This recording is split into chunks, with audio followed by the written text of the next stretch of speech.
మీరు చూడబోయే ఈ స్టోరీ 2003లో తమిళనాడును ఊపేసిన ఓ ప్రేమ కథ. సినిమాని మించిన నిజమైన ప్రేమ కథ. ఎన్నో సినిమాలకు ఈ నిజ జీవిత కథ ప్రేరణగా నిలిచింది. ఎక్కడైనా సరే యువతీ యువకుల ప్రేమకు విలన్స్ పెద్దలే. దాని ముఖ్య కారణం కులం, ఆ తర్వాత డబ్బు. తక్కువ కులం వాడిని కూతురు ప్రేమ పెళ్లి చేసుకుంటే కులగజ్జి ఉన్న ఏ తండ్రి ఒప్పుకోడు. అందులో ఈ కథ మరీ విషాదాంతం. కులపిచ్చితో సైకోలు చేసిన ఈ హింస యావత్ మానవత్వాన్ని మంటగలిపింది. ఒళ్ళు గగుర్లు పొడిచే ఈ కథ మీరు చూడండి. మురుగేషన్ అనే దళిత యువకుడు కన్నగి అనే వన్నియార్ కులానికి చెందిన యువతిని ప్రేమించాడు. వీరిద్దరిది ఒకే గ్రామం. ఇంజనీరింగ్ కాలేజ్ వీరిద్దరిని కలిపింది. చదువులో మురుగేషన్ చాలా చురుకు, తెలివైన విద్యార్థి. మొదట వేరువేరు కులాలు కావడంతో మాట్లాడుకునేవారు కాదు. కానీ మురుగేషన్ చదువు మాత్రమే కాదు, మంచితనం కూడా కన్నగికి బాగా నచ్చింది. దీంతో చదువులో సాయం చేసేందుకు మురుగేషన్ నోట్బుక్స్ తీసుకునేది. ఇక తమ కాలేజీలో ఊరు వారెవరూ లేకపోవడంతో కన్నగి భయపడేది కాదు. మురుగేషన్ దళిత యువకుడు కాబట్టే మొదట ఆమె దూరంగా ఉంది. ఎందుకంటే ఆమె తండ్రి సి దొరైస్వామి కడలూరు జిల్లాలోని పొత్తకుర్తైపెట్టె గ్రామానికి భూస్వామి. ఆయనే ప్రతిసారి సర్పంచ్గా గెలుస్తాడు. ఆయనకు ఎదురుడ్డి నిలబడే ధైర్యం ఎవ్వరికీ ఉండేది కాదు. గ్రామంలో ఆయన చెప్పినదే వేదం. ఎవరైనా చెప్పినట్లు వినకపోతే అంతే సంగతులు.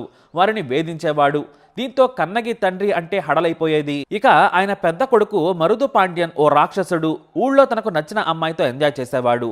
అందమైన అమ్మాయి నచ్చితే చాలు తన దగ్గరకు రావాలనేవాడు. లేదంటే డబ్బును ఎరగా వేసైనా సరే అనుభవించేవాడు.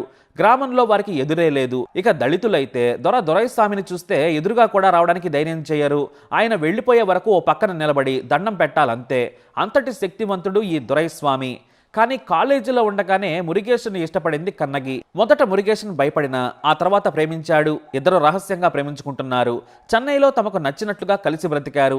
క్యాంపస్ హాస్టల్లో ఉండే ప్రియుడు మురుగేషన్ దగ్గరకు ప్రతిరోజు సాయంత్రం పూట వెళ్లి కలిసి వచ్చేది. అంతేకాదు అతనికి ఆర్థికంగా కూడా సాయం చేసింది. మురుగేషన్కు ఎకరం భూమి మాత్రమే ఉంది. తల్లిదండ్రులు దినసరి కూలీలు. వారి ఇల్లు కూడా ఒకటే గది ఉన్న చిన్న గుడిసె. కానీ చదువునే నమ్ముకుని జీవితంలో ఎదగాలనుకున్నాడు మురుగేషన్. చదువులో చురుకుగా ఉండడంతో ప్రభుత్వ హాస్టల్లోనే ఉంటూ చదువుకున్నాడు. అయితే ఇంజనీరింగ్ తర్వాత ఉద్యోగం వెతుక్కోవాలనుకున్నాడు మురుగేషన్. కానీ కెమికల్ ఇంజనీరింగ్లో పీజీ చేస్తే కేంద్ర ప్రభుత్వం ఉద్యోగాలు వస్తాయని సీనియర్స్ సలహా ఇవ్వడంతో ఎంటెక్ ఎంట్రన్స్ రాసి మళ్లీ కాలేజ్ క్యాంపస్లోనే సీటు సంపాదించాడు.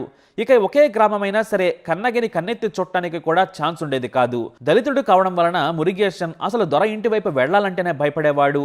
అప్పటికే ఆయన గ్రామ సర్పంచ్ గానే ఉన్నాడు. 2002వ సంవత్సరంలో మురుగేషన్కు ఫోన్ లేదు. ఇటు కన్నగి మాట్లాడేందుకు ల్యాండ్ లైన్ ఉన్నా సరే బయట నుంచి ఫోన్ చేసేందుకు వణికిపోయేవాడు. అందుకే ఎప్పుడూ చెన్నైలోనే ఉండేందుకు ఇష్టపడేవారు మురుగేషన్ కన్నగి. అక్కడ వీరిని గుర్తుపట్టేవారు ఉండరనేది వీరి ధీమా. అయితే చదువు పూర్తయిన తర్వాత కన్నగి ఇంట్లోనే ఉండాల్సి వచ్చింది. ఆమె పీజీ చేయాలనుకున్నా సీటు రాలేదు. దీంతో కన్నగి తన ప్రియుడిని కలుసుకునేందుకు వీలు చిక్కేది కాదు. కానీ తన ప్రియుడి మురుగేషన్ కోసం తండ్రికి అబద్ధాలు చెప్పి డిప్లొమా కోర్సులో జాయిన్ అయింది. తన కూతురు కోసం ప్రాణాలైనా ఇచ్చేవాడు దొరస్వామి. ఒకే ఒక కూతురు పంచ ప్రాణాలుగా పెంచాడు. ఆమె కోసం ఎన్ని వేలైనా ఇచ్చేవాడు. ఎందుకు అని అడిగేవాడు కాదు. ఆ డబ్బులో కొంత సొమ్మును తన ప్రియుడికి చదువు కోసం ఖర్చు చేసింది. మంచి బట్టల నుంచి పుస్తకాల వరకు కొనిపెట్టేది. ప్రభుత్వ ఉద్యోగాల కోసం పరీక్షలు రాస్తున్నాడు మురుగేషన్. మంచి జాబ్ వస్తే పెళ్లి చేసుకోవాలనుకున్నారు. కానీ ఇంతలోనే కన్నగిని తండ్రి హఠాత్తుగా రమ్మని కబురు పెట్టాడు. మంచి పెళ్లి సంబంధం వచ్చింది. పెళ్లి చూపులకు రావాలని కోరాడు. నాకు ఇప్పుడే పెళ్లి వద్దని చెప్పింది. తండ్రిని కన్విన్స్ చేసింది. 1 సంవత్సరం నాకు పెళ్లి చేయొద్దు ప్లీజ్ నాన్న అని వేడుకొంది. దీంతో కూతురి మీద ఉన్న అతి ప్రేమతో సరేనన్నాడు. తనకు మురుగేషన్ దక్కడని భయపడింది కన్నగి. దీంతో బలవంతంగా మురుగేషన్ను అతని స్నేహితులను తీసుకుని ఓ గుడికి తీసుకెళ్లి తాళి కట్టించుకుంది. ఇద్దరూ మనస్ఫూర్తిగా పెళ్లి చేసుకున్నారు. చెన్నైలోని ఒకే రూమ్లో ఇద్దరు గడిపారు కూడా. అయితే డిప్లొమా కూడా పూర్తి కావడంతో తన సోదరుడు మరుద పాండ్యన్ ఇంటికొచ్చేయమన్నాడు. చదివింది ఇక చాలు, నీకు ఉద్యోగం చేయాల్సిన అవసరం ఏంటి? నాన్న ప్రెస్టేజ్ కోసం నిన్ను చదివించాడు. నువ్వు కూడా చదువుకున్నావు. ఇక చాలు, ఇంటి దగ్గరే ఉండు. నాన్నకు కొత్త కొత్త విషయాలు చెప్పి బయటకు వెళ్లొద్దని చేవాట్లు పెట్టాడు. దీంతో మురుగేషన్కు ఉద్యోగం రాగానే వెళ్లిపోవాలని కన్నగి వెయిట్ చేస్తూ ఉంది. ఇంతలో ఆమెకు సంబంధాలు చుట్ట మొదలు పెట్టారు. అయితే ఒక రోజున ఇంట్లో ఆమె మెడలో తాళి ఉండడం చూసిన తల్లి ఇదేంటని నిలదీసింది. ఇది పసుపు తాడు కాదని సర్ది చెప్పే ప్రయత్నం చేసింది కన్నగి. అయితే ఆ సమయానికి ఇంట్లో తండ్రి కానీ అన్న కానీ లేరు. ఇక భయంతో వెంటనే బట్టలు సర్దేసుకున్న కన్నగి సరాసరి తన ప్రియుడి ఇంటికి వెళ్లి విషయం చెప్పింది. తన ఇంట్లో తల్లి నా మెడలో తాలిబొట్టు చూసింది, మా నాన్న వస్తే చంపేస్తాడని భయపెట్టింది. దీంతో ఇద్దరూ కలిసి బస్సు ఎక్కకుండా పొలాల మీద నుంచి పక్కనే ఉన్న తమ బంధువుల ఇంటికి వెళ్లిపోయారు. ఇంట్లో నుంచి కన్నగి వెళ్లిపోయిందని దొరైస్వామి రాగానే అతని భార్య చెప్పింది. ఆమె మెడలో తాళి కూడా ఉంది, ఎవరినో పెళ్లి చేసుకున్నట్లుందని దొరైస్వామికి భయపడుతూనే చెప్పింది. అంతే, అతను రగిలిపోయాడు. అయితే ఎవరిని ప్రేమించిందనేది ముందుగా తెలుసుకోవాలనుకున్నాడు. ఇక అతని కింద పనిచేసే దళిత జతగాళ్లు మురుగేశంతో లేచిపోవడం చూశామన్నారు.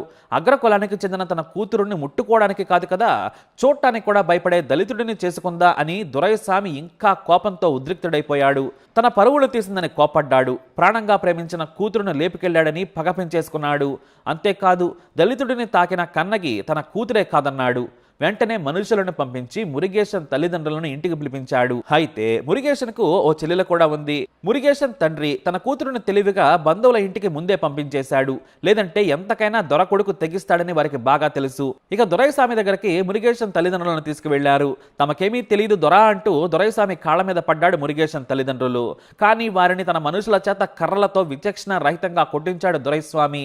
అంతేకాదు, దళితవాడలోని కొంతమందిని పిలిపించి రేపటి వరకు మురుగేశన్ తన కూతురుని తీసుకుని రాకుంటే చంపేస్తాను, ఎవరికి చెప్పుకుంటారో చెప్పుకోవాలని బెదిరించాడు.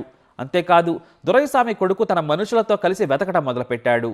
మురుగేశన్ తన ప్రియురాల సేఫ్టీ కోసం తమ గ్రామంలోని తెలియని తమ దూరపు బంధువుల ఇంట్లో కన్నగిని దాచిపెట్టాడు. తాను మరోచోట ఉన్నాడు. దొరైస్వామి కొడుకు 2 రోజుల తర్వాత మురుగేశన్ను వెతికి మరీ పట్టుకున్నాడు.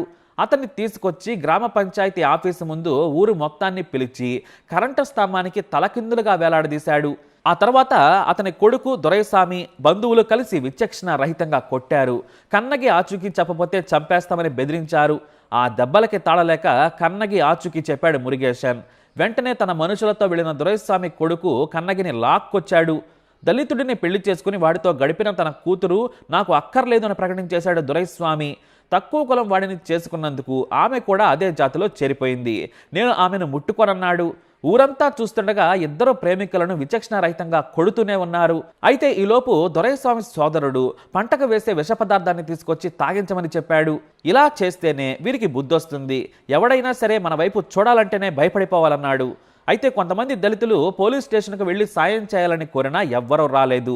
ఎందుకంటే డిఎస్పీగా ఉన్న చల్లముత్తు ఈ విషయంలో జోక్యం చేసుకోవద్దని స్థానిక పోలీసులకు ఫోన్ చేసి మరీ చెప్పారు. దీంతో ఎవరూ వెళ్లలేదు. నాటి మంగళంపేట ఇన్స్పెక్టర్ తమిళమారన్ కూడా అగ్రకులమే కావడంతో దొరైస్వామి చెప్పినట్లే విన్నాడు. దాదాపు 300 మంది చూస్తుండగా మురుగేశన్కు కన్నగికి పురుగుల మందు తాపారు. అయితే కూతురును ముట్టుకునేందుకు కూడా ఇక్కడ దొరైస్వామి కానీ అతను కొడుకు కానీ ముందుకు రాలేదు, ఒప్పుకోలేదు. ఇదంతా చూసి ఆ నొప్పులు భరిస్తూనే తానే చనిపోతానని ఆమె స్వయంగా నోరు తెరిచి పురుగుల మందు మొత్తం తాగేసింది. అది చూసిన మురుగేశన్ కూడా గాయాలతో ఉన్న కన్నగి కోసం నోరు తెరిచి దొరైస్వామి ఇచ్చిన పురుగు మందును సంతోషంగా తాగాడు. ఇద్దరూ కళ్ళలోకి కళ్ళు పెట్టి చూసుకున్నారు, నవ్వుకున్నారు. దాదాపు అరగంట తర్వాత నురగలు కక్కుకొని ఇద్దరు చనిపోయారు. ఈ ప్రేమ జంట హత్యకు 300 మంది సాక్ష్యం.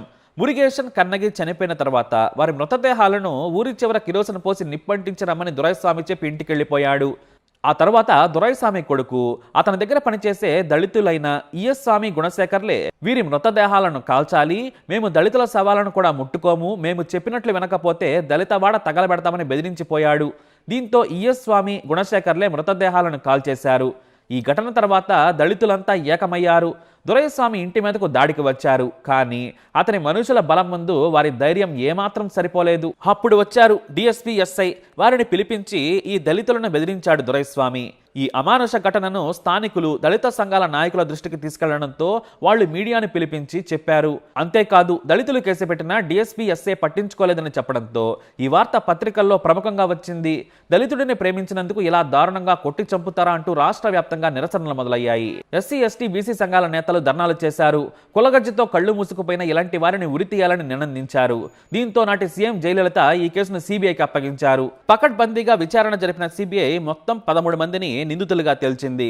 వీరిలో డిఎస్పీ చల్లముత్తు, ఎస్ఐ తమిళమారన్ కూడా ఉన్నారు. వీరిపై ఎస్సీ ఎస్టీ యాక్ట్తో పాటు ఇతర సెక్షన్ల కింద పోలీసు కేసు నమోదు చేసి జైలుకు పంపించారు సిబిఐ అధికారులు. అయితే ఈ ఘటన 2003లో జరిగింది. ఈ హత్య తీర్పు దాదాపు 18 ఏళ్ల తర్వాత వచ్చింది. మురుగేశన్ కన్నగిల హత్యకు కారణమైన దొరైస్వామి కొడుకు మరుద పాండ్యన్కు ఉరిశిక్ష విధించింది న్యాయస్థానం. అయితే దొరైస్వామితో పాటు అతని బంధువులు హంతకులకు వత్తాసు పలికి బాధితులకు అన్యాయం చేసేందుకు డిఎస్పీ ఎస్ఐలకు కూడా జీవిత ఖైదు విధించింది న్యాయస్థానం. అయితే ఈ కేసులో మృతదేహాలను కాల్చినందుకు ఈఎస్ స్వామి, గుణశేఖర్లు కూడా చేయని నేరానికి 10 ఏళ్ల శిక్ష అనుభవించారు. చివరకు న్యాయస్థానం వీరిని విడుదల చేయాలని ఆదేశించింది.